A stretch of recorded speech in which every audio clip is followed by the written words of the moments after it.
Hello viewers, আসসালামু আলাইকুম। Guest আসছি, সবাই মিলে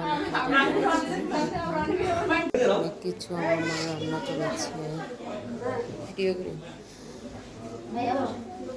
কাবাব,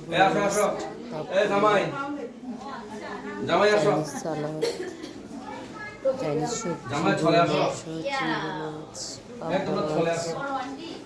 মাশাআল্লাহ সবাই মিলে অনেক মজা করেছি।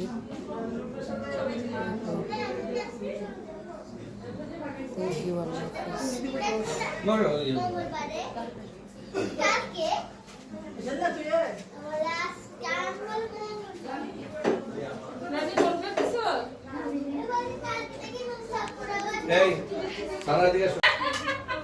আমি রনিটাকে আমি বললাম যে তোমার কোনো খালা নাই যার নাম জনি, না জনি আমার আব্বুর নাম।